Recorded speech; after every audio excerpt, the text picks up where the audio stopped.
arrested for a DUI in Georgia, you may only have 30 days to protect your license or your privilege to drive here.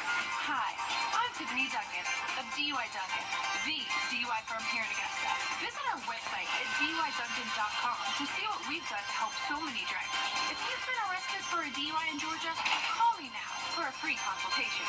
While the firm, of course, cannot guarantee results, we do guarantee hard work and fast action. Remember the name, DUI Duncan. Carolina Panthers football is back, and News Channel 6 is your local home for Panthers preseason action. This Saturday, the Panthers head to Buffalo to take on the Bills. Coverage starts at 1 on News Channel 6.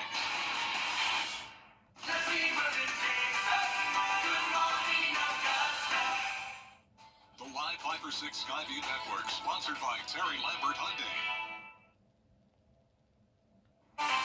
Cooler temperatures all week long, along with plenty of sunshine. Little to no rain in the forecast, along with those temperatures falling all the way down to the mid-80s. I will have more details on that coming up. Right now on News Channel 6 at 5, one step closer to an emergency room in Columbia County. The latest on that project on Bel Air Road. Also ahead of South Carolina Congressman in Aiken County today. What Joe Wilson had to say. And a new era for athletics at Aquinas. A look at their athletic complex just unveiled as your news at 5 starts now. Live from Television Park, this is WJBF News Channel 6 at 5. Good evening, everybody. I'm Brad Means. We do thank you for joining us. Jenny is off tonight. Coverage you can count on begins with the state of Georgia approving a new emergency room in Evans. It's been a long time coming. The ER is going to go on Bel Air Road at the side of the old Fats Cafe, and that is where we find Bria Smith reporting live for us tonight. And Bria, I tell you what, it'll give people who live in that area much better access to this kind of health care. That's right, Brad. And if you take a look, the gates here at the property where the new facility, they are locked, but it won't be for long. We are so excited to now move forward with demolition of the former structure of the building and building our new freestanding emergency department. The nearly 11,000 square foot ER will be built on a 2.7-acre parcel formerly known as Fats Cafe. We'll have 11 total treatment rooms, including a trauma room, as well as CT, X-ray, pharmacy, and laboratory services. So it is a full-service emergency department. The building will face North Bel Air, right across from Piedmont Healthcare's primary care campus. And so we're excited that we've been serving the CSRA for the past 50 years at Doctors Hospital. This is a separate and distinct organization from the hospital that Wellstar MCG is currently building in the Grovetown area. Doctors Hospital CEO Joanna Conley says you can expect the facility to be in service by late 2025. If people are looking for new employment opportunities and career paths, especially in the healthcare field, we would love for them to check out our website and apply for jobs that may be open right now at our main Doctors Hospital campus. We'll be posting jobs in the future for that new Columbia County freestanding ER. Now, it is important to remember that this facility is separate from the new facility or the new hospital coming to Wellstar MCG and coming to Grovetown. Live in Evans, Bria Smith, WJBF, News Channel 6. And let's take a first look at our weather, shall we? Jenna is back with us, and I don't want to say that we're turning the corner, but it feels a little more like fall than it did a week ago. Yeah, that's exactly right. And it's sticking around for several days. Now, next week, may be changing. We may be going back to that typical summertime heat. So definitely enjoy this while it lasts. It's a beautiful day. Here's a look at our Terry Lambert Hyundai Skyview Cam in Swainsboro. Not complete sunshine today, but it's definitely completely dry with just those puffy cumulus clouds around. Temperatures in the upper 80s to around 90 degrees.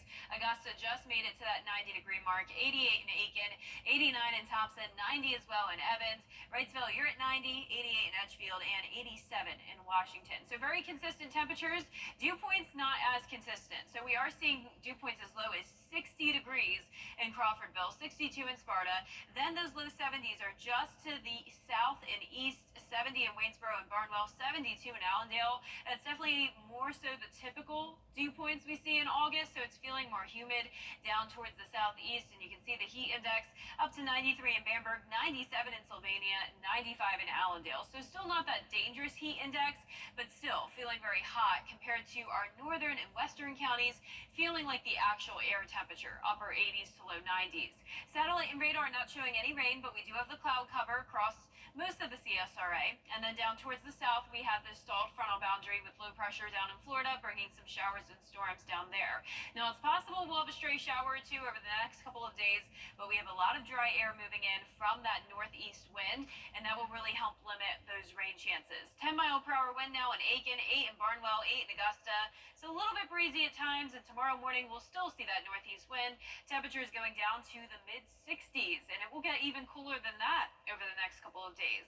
I will have more details with a look at the full 10-day forecast coming up, but back to you, Brad. All right, Jenna, thanks. An arrest to tell you about in an Augusta murder case. 18-year-old Malcolm Bryant now charged with murder in the death of 16-year-old Sadiq Brown. That happened July 5th at the A-Town Wings on Peach Orchard Road.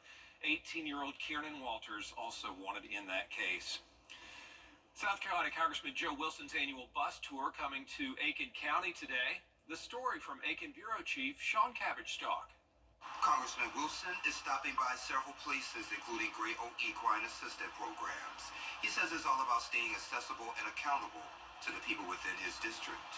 Congressman Joe Wilson is touring South Carolina's 2nd District. It's a tradition he has kept up since he started in Congress in 2001.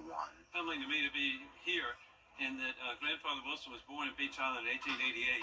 And great-grandfather Wilson was born in Beach Island in 1860. The tour includes town halls, chambers of commerce, and organizations like Great Oak Equine Assistant programs. Equestrian estates here are some of the best in the world. But here we're at one of the best equine therapy programs in the world. People who make such a difference on behalf of individuals across the country. The program provides therapeutic horseback riding for those with special needs. It's all about building confidence and independence through working with horses. I know they'll be working with veterans in the future, too, who have post-traumatic stress, and this is something that can be faced, and so that people can have the most meaningful and fulfilling lives. Those who work and volunteer here say the Congressman's visit can help raise awareness. Really helps us not be just the green barn on the hill.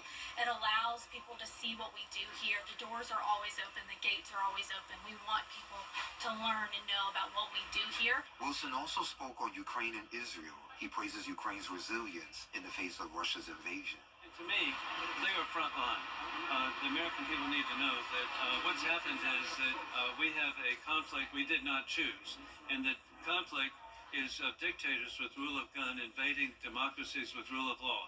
Congressman Wilson's bus tour will make stops at other locations across South Carolina this week, including Irmo and Columbia. In Aiken County, I'm Aiken Bureau Chief Sean Cabbage-Stock, WJBF News Channel 6.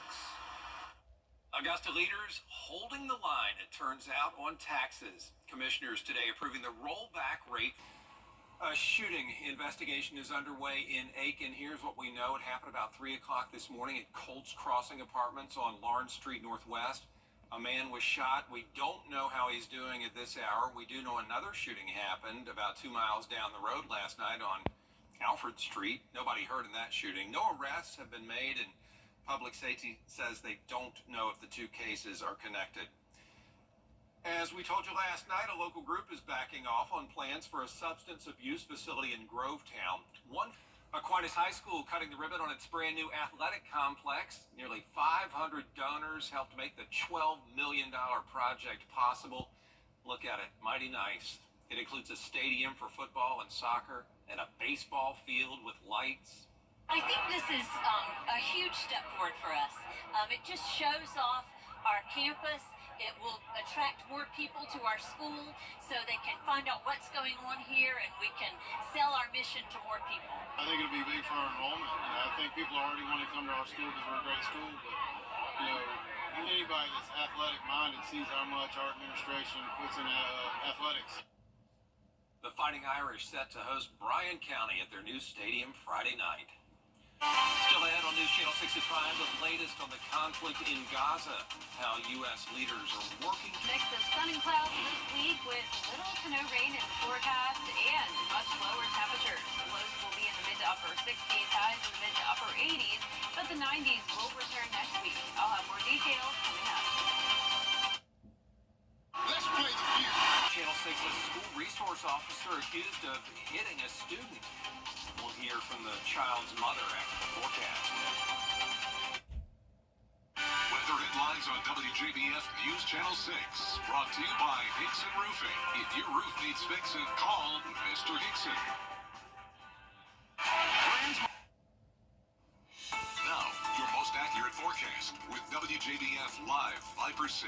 Welcome back. Well, if you watched us at the 4 o'clock hour, you know we were talking about the super blue moon, and I said I'd love to see some photos, and I received an awesome photo sent in by Sanjeev. This was taken last night when the super blue moon was at its peak. This is over the Truist Bank building downtown. Absolutely stunning photo, and of course, because a little fun fact for you, Sanjeev also takes our headshot photos. You may see those on the Meet the Team WJBF page on our website. That's our photographer. So shout out to Sanjeev. Thank you so much for sharing this beautiful photo of the moon. If you didn't get to see it last night, you have a chance to see it again tonight, and the clouds will start to clear. So right now we're seeing those puffy cumulus clouds, not complete sunshine, but overall tonight will be mostly clear. Here's a look at our Terry Lambert Hyundai Skyview cam in Waynesboro. 90 and feeling like 93. Humidity is definitely on the lower side, 45%. We have a north wind coming in at 8 miles per hour. So definitely some cooler temperatures today, especially north of I-20, 89 in Lincolnton, 86 in Saluda. Aiken, you're at 88 degrees, 88 in Allendale, and then those low 90s further down towards the south. Satellite and radar is showing mostly clear conditions at the moment. As we zoom out here, you can see we do have scattered showers and storms along the coastline and a stationary front also off the coast. Now, behind that front, we have all this drier air moving in, so it's going to feel really nice over the next several days with plenty of sunshine. A mostly sunny start to your Wednesday, 65 in the morning, climbing to around 85 in the afternoon, and partly cloudy at that point. So possibly a stray shower, but the main story this week is certainly those cooler temperatures. We'll be going down all the way to 64 for your Friday and Saturday morning. And then we'll see those temperatures increase a little bit over the weekend and next week, and you'll definitely notice it with the highs as well. Mid-80s Thursday through Saturday, as low as 85 degrees, but then we go back into the low 90s on Monday, and it looks like next week will be more so a typical summertime pattern, with those chances of rain eventually going up as well. But in the meantime, only a 10% chance Wednesday and Thursday. Otherwise, it will be dry. Our futurecast tonight at 8 o'clock showing some clouds passing by. Scattered showers really just will not make it into the CSRA tonight. We have too much dry air in place. Now, this stationary front will linger around, so we'll still have enough moisture tomorrow, possibly to produce a spotty stray shower, especially in our southern counties, along with the mix of sun and clouds. But overall, mostly dry. So we'll keep things dry through the lunch hour. Then it will be places like Emmanuel over into Scrubbin County that could see some rain, possibly even up towards the metro. But not a washout tomorrow, not a washout any day this week. It will be overall really nice weather to be out and about in. Our lows tonight will be in the mid to upper 60s, and our highs tomorrow will be in the mid to upper 80s. So a bit cooler towards the north, warmer down towards the south, but all of us below average. In your 10-day forecast showing that 10% chance of rain over the next 2 days. Temperatures once again going down all the way to a low of 64 eventually, highs of 85. This weekend will get a little bit hotter, and the next week to a 20% chance of rain starting on Wednesday. All right, Jenna, thanks a lot. We appreciate that. A South Carolina school resource officer accused of assaulting a child. This was up in Chesterfield County at a primary school. A woman says her child ran out of class after an anxiety episode, and officers were reportedly taking her back to class when her legs got tangled with his, and then the officer, the mom says, hit her daughter in the mouth. I want him arrested and charged with assault on a child. I mean, that's like saying you're going to justify officers hitting a handcuffed individual. I mean, that's the same thing. What could she do? She couldn't defend herself. She couldn't fight back. SLED investigators say it is too early in the investigation to release any information. Up next, Georgia stray finds a forever home. How a viral video got that dog adopted. Next.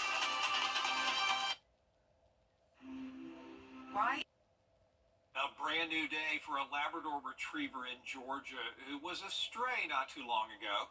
Danny New has the story. Imagine you're driving a bus to pick up dogs for your doggy daycare program, and you look out the window and see this. It's like I'm getting on that bus one way or another. Tyson and Ashton here run Keller Creek Boarding and Grooming in Northeast Georgia. And as much as they wanted to let this yellow lab on their bus, there are rules about bringing possibly unvaccinated dogs near a state-licensed facility. I really felt bad that morning leaving him. But what they could do was immediately post to their very active social media accounts. And that is where Sadie comes in. I immediately started messaging my boyfriend, like, you've got to go look at Tyson and Ashton's post on Keller Creek. Like, we need that dog. Turns out he was a surrendered stray who had been hanging around this neighborhood. And one of the patrons who had been feeding him actually named him Waylon. Well, cut to later that day when Sadie drove over there, went up to Waylon and asked, hey, want to go for a ride? He put his two front paws up, and we just lifted his butt up, and he got right in. So, Boost. yes. His previous owner accepted a transfer of ownership through the microchip, and now, a month later, Waylon has a new home with Sadie and even a sister. This is Nellie, who was an attendee of Keller Creek's doggy daycare program. Just like Waylon now. He's updated on all of his shots and constantly gets to fulfill his dream of getting on this bus whenever he wants. It makes me feel like we done the right thing in the whole situation. Wait for Waylon now. Sadie says the first week Waylon did chase after a FedEx truck, but immediately came back and has not done it since. So it seems like, thankfully, his vehicle chasing days are behind him now that he's found his home. In New York, for ABC News, I'm Danny New.